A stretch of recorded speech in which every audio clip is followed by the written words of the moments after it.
Som a Corredamunt, som a les antigues escoles i som on es farà aquest túnel del terror de 1000 notes, una nova edició que en aquesta ocasió du el títol de La maldició de Bael.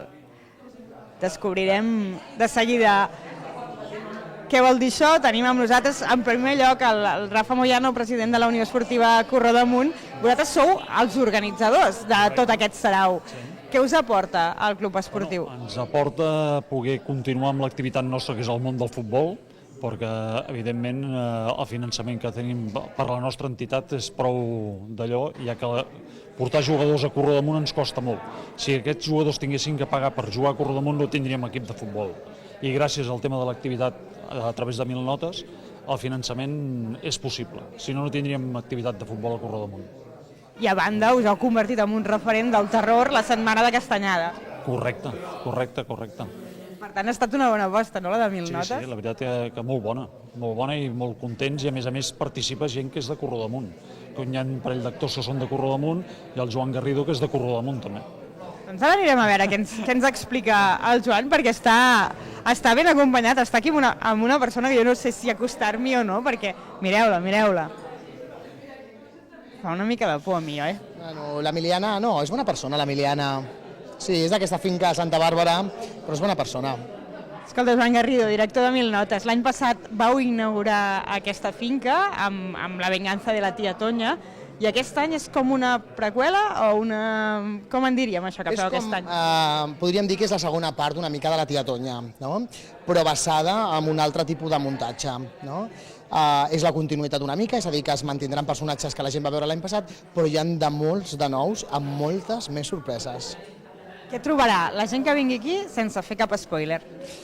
Doncs la gent trobarà molta acció, jo crec que una manera de passar-s'ho bé per aquests dies de Halloween, una mica d'adrenalina i després uns bons riures, jo crec que és el que trobarà la gent, no? A part, aquest any es podrà complementar amb una gran botifarrada que també hi haurà i que organitza l'Ús Corredamunt, i amb un espectacle jo crec que hem posat tots els mitjans perquè aquest any encara sigui, bueno, sempre aquell granet de sorra una mica més i que cada vegada aconseguim doncs, una professionalitat encara més extrema perquè després també inclús Ocio Terror ens nomini com a millor túnel del terror Hunter House, que ja portem 2 anys nominats. De fet, 2.500 persones l'any passat, és així? Correcte, sí, gairebé. Potser no arribava, però crec que unes 2.490 o així van venir, sí, a visitar-nos. Esperem que aquest any ho superem encara amb aquests 5 dies. Seran 5 dies, comença el dia 29 d'octubre, s'acaba el 5 de novembre, totes les expectatives posades en aquests 5 dies en els quals, a banda de tenir un túnel del terror normal, diguéssim, teniu aquesta versió extrem. Sí, jo crec que és la novetat enguany més forta i perquè que hem apostat, no? O sigui, aquest any hi haurà 2 tipus de túnel, tots 2 seran interactius, però diguéssim que un, el que comença a les 7 de la tarda fins a les 10 de la nit, serà un túnel interactiu, teatralitzat, com la gent trobava, familiar, i després fem una experiència una mica més extrema, tipus Hunter House extrem, on també hi haurà la interacció, però amb aquell punt afegit una mica més de que els actors ja tocaran, passaran moments de soledat sols. Bueno, no vull avançar més, però sí que pugem una mica més el que és el nivell de terror que molts dels visitants l'any passat ens demanaven. Ara el tens a la teva mà esquerra, però és la teva mà dreta, en Dani Bernabé. Vine cap aquí, Dani. Escolta, Dani, tu comentaves abans, aquest extrem segueix la mateixa temàtica, però canvien algunes coses. Què hi trobarà la gent que vingui aquí? Bé, vaja, és això. La història és la mateixa i els personatges també. Vull dir, els que entrin en el modo soft, com jo li anomeno, i els que entrin en el modo hard, de hardcore, trobaran exactament la mateixa ambientació, mateixa història, és interactiu, com ha dit el Joan, amb la qual també tindran una missió i tal. Què passa? Quina és la diferència? La diferència és que el modo hard és molt més dur, ens prenem unes llicències que, òbviament, en l'altre modo no podem, no? Perquè és un passatge més tradicional, per entendre'ns.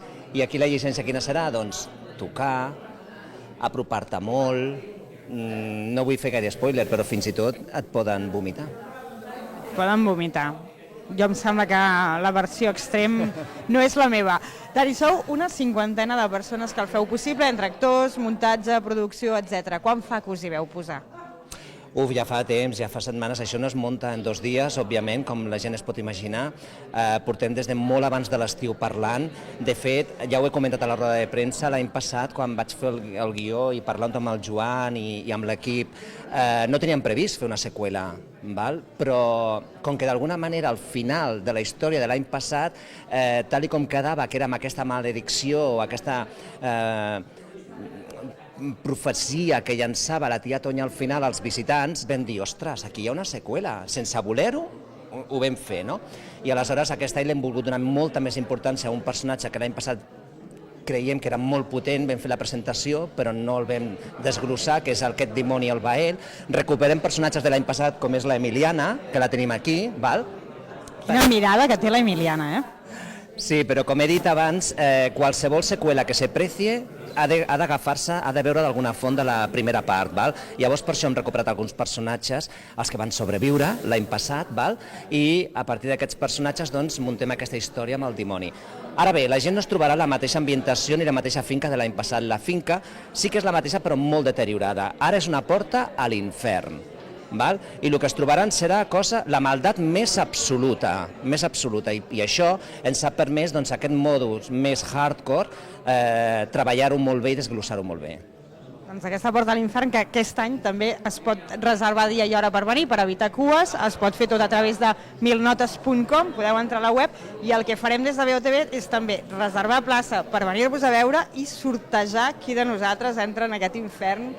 Jo cedeixo el meu lloc, a algun company o companya. Vindrem.